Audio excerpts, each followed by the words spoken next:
Alright, so we're going to get started here. We got the pack to get off. Like I said, we're going to go through the items that I brought. First aid kit, cell phone, and bug spray do not count. Those are not going to be used unless I'm bleeding, or severely attacked by mosquitoes, which has already happened. West Nile is pretty serious. Not something I want to take a chance with. And then the cell phone, like I said, so if I do get hurt in here, break a leg, whatever, at least I can get some help. And that's about it. We're going to dump the bag, look at the contents, and we'll go over it. We're going to unwrap the package, and we're all going to get to see that together for the first time. And right now is probably the best time I'm having with this experience, because I'm pretty sure it's going to be going downhill here pretty soon. Oh man, I did come up with a gauge for this. I'm doing air quotes now. So I call it the suckometer, and that's patented. Gary Michael patented that, suckometer. But what it is, I'm going to rate these survival kits. I can do the air quotes. These survival kits according to how bad they suck, how bad they don't suck. And hopefully that'll help you buy something that's going to fit your needs and not be left out in the woods with nothing but a really bad survival kit. All right. All right, so we'll go over the suckometer at the end of this. We'll see where this kit rates. And right now we're just going to get started. We're going to unbox the item, look at see what we have to play with, and we're going to go from there.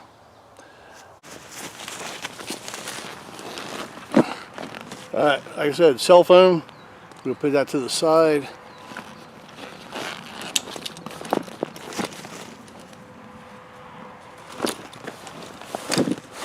Okay, first item is rain jacket. Like I said, raining off and on all day. I want to make sure I have the rain covered. I don't want to be huddled out in the woods with no rain protection.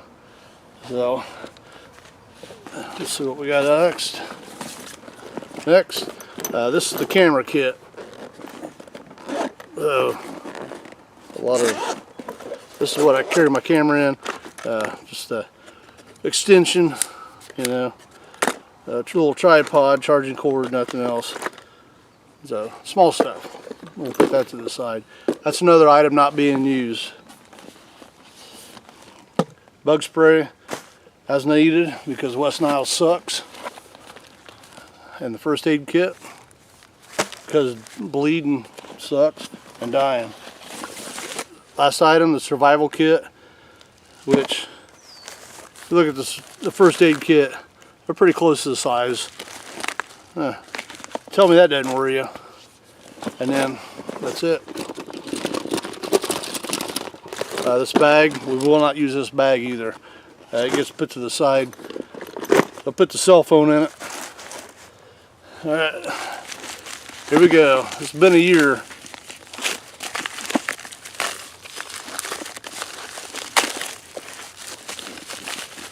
Alright, what do we got?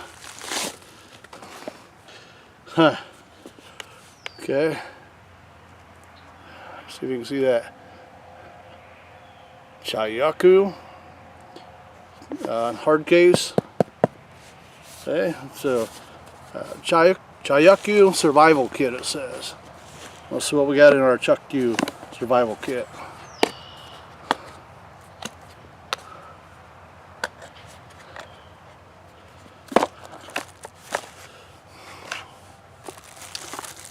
Alright. First item.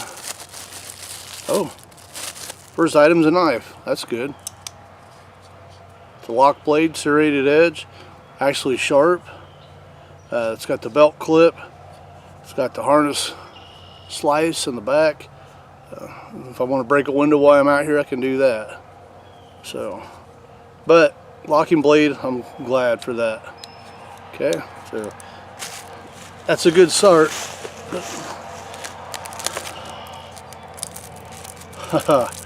Okay, this, I do not know what this is. Let's see what this is. A telescope, that's all I know. Okay, so I have a telescoping metal tube. No idea what that is yet. I'm gonna put that to the side. Oh, I have a watch too, if that counts. Okay, I got the survival bracelet, which is good. I was hoping there would be a fire starting method in here somehow. So, it's got the compass, 550 paracord, or 440 maybe. Striker on the end. Where's the ferro rod? Oh, yeah. So the ferro rod's in the middle of the belt buckle. And here's the striker.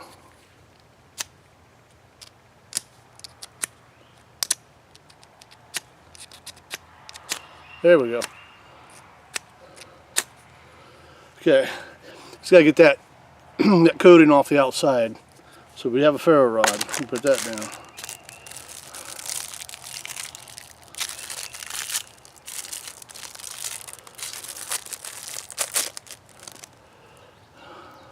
Okay, tactical pin. So I can write my last will and testament while I'm out here. Good heavy metal pin though. Once again, I could break a window if I wanted. Very nice. Huh, it's good and heavy. Alright, we'll put that down before I break it.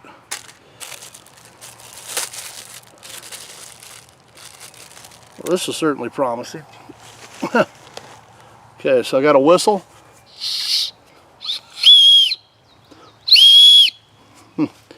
Not impressive. Not real loud. But it's attached to a spork, if you can see that. Okay. Huh. And that came with a lanyard also. So there's some cordage, or, you know, I have a lanyard for my spork. Put that to the side. Ooh, what do we got?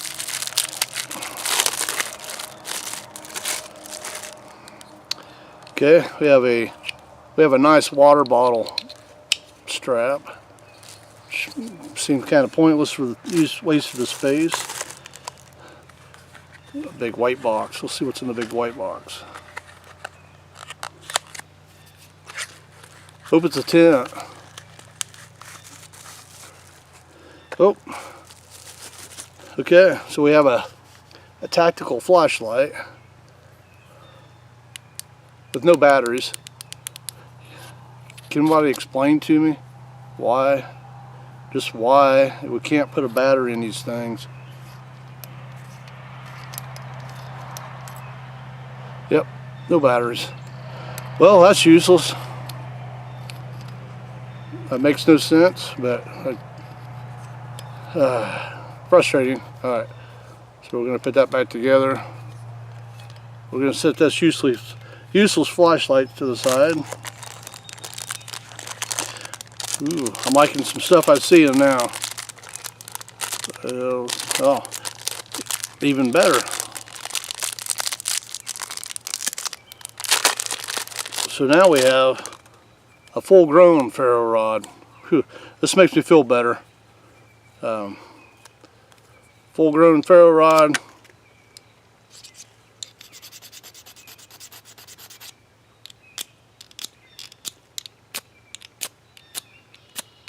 Okay, good. I can have fire now. So I'm somewhat perplexed by this. Okay, here is a fishing kit though. Bobbers, we got a lure.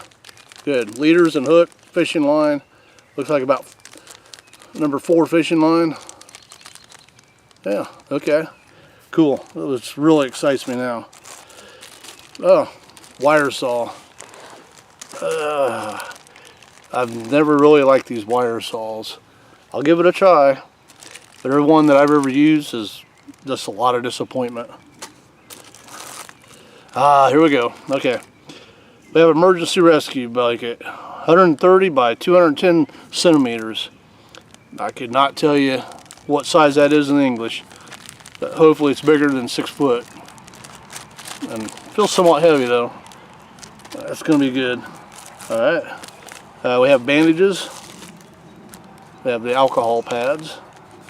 We have a non-woven gauze pad. And the final thing in the kit is the multi-purpose tool. Site location, paramount. It's the biggest decision you're going to make in a survival situation. So where I was at, it seemed like a good spot. There was some wood laying there, but I got to looking, it was on a hill.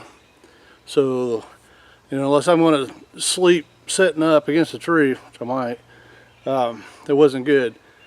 About 40 yards this way of it, I found more of an open spot. It's definitely flat. There's not a lot of undergrowth like weeds and stuff. Little trees to clear out. There's a fairly clean spot. So what we have,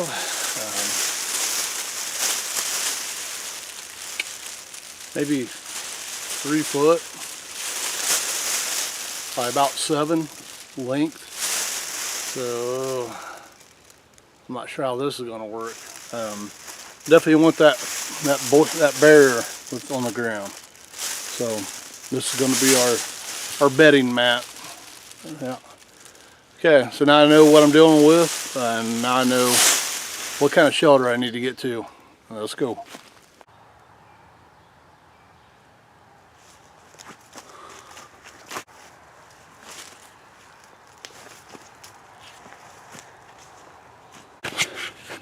Oh, this is the frame we're dealing with. Just a real simple stick frame. And there's the space blanket, the moisture barrier, if you will. If it rains, I'll roll up like a burrito. That's all I can do. I'm going to try to find something to close that back. Whether it's going to be like 4 hours of scavenging dead leaves off the floor or weeds or what. We're going to go look for that now. Okay, that was pretty warm. So what I found in my adventure was probably 2 of the greatest plants for a survival situation. The first one being stinging nettles. Now if I had something to cook that in, I'd be out there pulling them leaves right now. It tastes a little bit like spinach, kind of more like an alfalfa, but loaded with vitamins and minerals. I mean, I don't think you can get a healthier plant than that. A little tricky getting through there, and some of them were chest high, big stalks, but abundant. You can also use that as cordage, and we're going to do a video on that because that's something I've been wanting to do. They make a great cordage, super strong, probably stronger than nylon. I don't know, we'll have to see. Second plant, this right here, this ordinary cattail. There's a small marsh area over there. I didn't know if you could even get into them, you know, the water and the mud and all that. But I was able to pull some from the outskirts before my feet got too wet.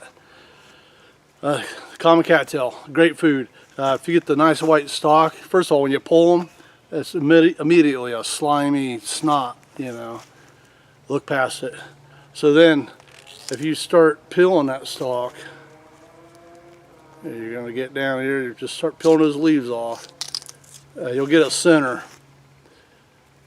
and you can see that or not. That center, 100% edible, and it's tender. It's hard to describe the flavor. It's not really a vegetable taste, but it is. It's got its own flavor, and there's a flavor to it. It's not bad. I'm kind of hungry right now, actually. So, but a great survival food. It's kind of pithy. I mean, you'll be able to tell what you can eat and what you can't. Yeah. But the cattail, it's a great food. Pay attention where you get them from. Like I said, I got them out of a marsh. Ditches are bad, rivers are bad, because the cattail will collect everything in that water. So chemicals, medical waste, just all the bad stuff is going to stay in the roots, and it stays there for a lifetime. At one point, back when I started doing this, I dug up a cattail root, roasted it, ate it, and my throat burnt, and I spit it out. I mean, it was just bad. So you got to pay attention to what you eat, and knowing that helps. This is a body of water, landlocked, and they taste pretty good. And So the plan is, I hauled back a bundle of them, as much as I could carry. It felt like 200 pounds the time I got here. It was probably 40 pounds, 30 pounds when I started, but big bundle. So this is either going to be my roof or it's going to be my floor. I'm going to try to get it to be the back and just keep that mylar on the ground, because I think that's going to do me more good. So at this point, I'm going to put the cattails on the frame, try to get them latched down, and then go get something to eat, build a fire and go get something to eat, because I am hungry. Okay, shoulder done.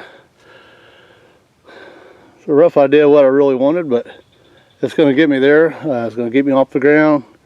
Well, it's not going to keep me off the ground, but I'll have that moisture barrier. Like I said, that's most important. Little wind block. Still be able to reflect heat, I'm hoping. But we're going to find out. Like I said, the cattail, there's just so much you can do with that. And I got a future video coming where we're going to expand on that idea. So shelter's done, time to fish, time to make a fire, time to eat. I am so looking forward to that. So what I got, you can get a look at this. We have a lot of wild grapevines around here. This is that outer skin of it. So like I said, everything's wet. Hoping it doesn't rain anymore. I'm just going to take this and I'm going to start breaking it down. I'm going to twist it, I'm going to bend it, I'm going to pull it. And what we'll get is really small fibers, like hair. And since the ferro rod is the only thing I have, that's what's going to be important. And I'm just going to keep working this until it's down to almost nothing. Alright, so I'm not going to bore you with that whole concept, but we're going to see it get started. So I'm going to get to work. Okay, so if I use a part of that vine, this is going to be the start of my bird nest. I'll put everything right there. That'll make it easier.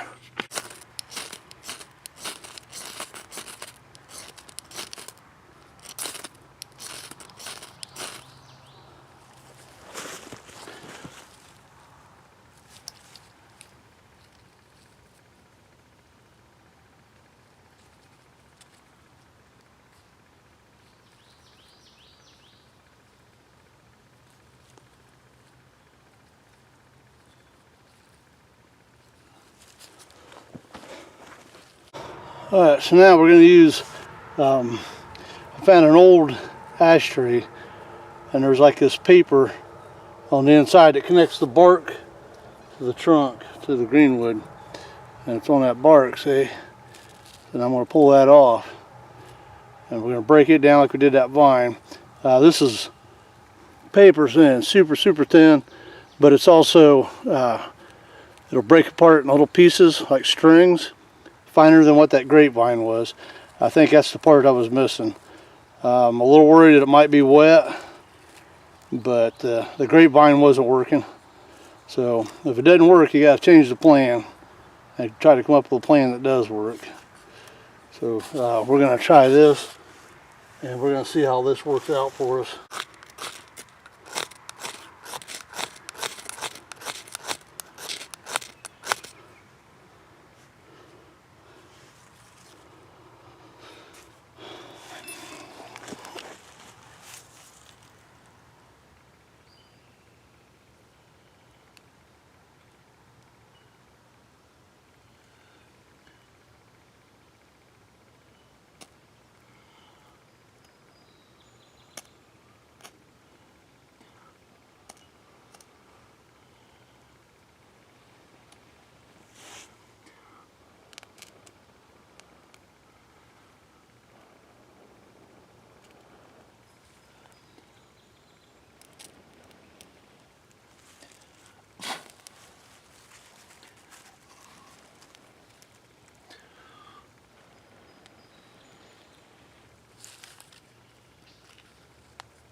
Okay, I don't know if this is cheating or not.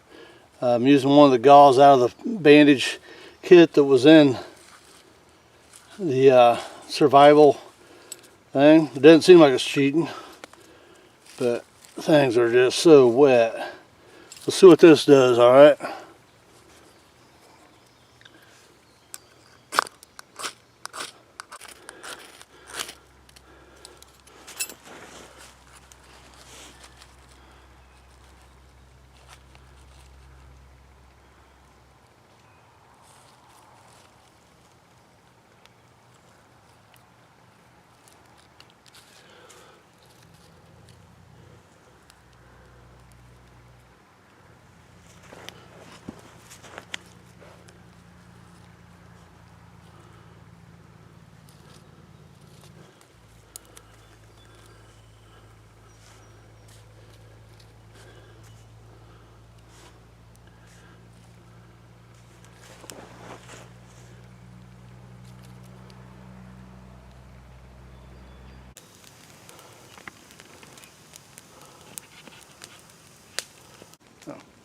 Okay, a couple notes for future project.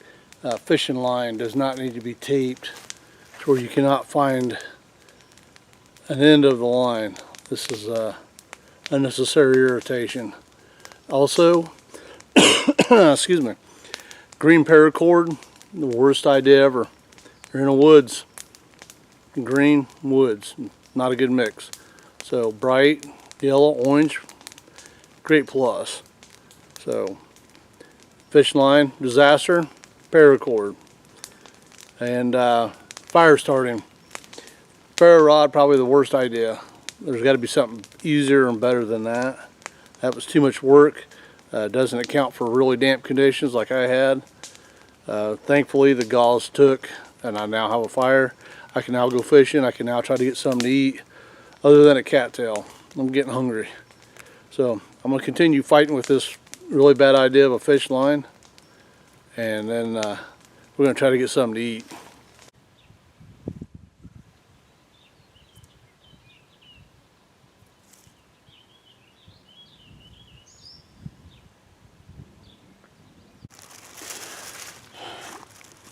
So much disappointment. When I wrapped up fishing kit, I thought, man, I'm on to something.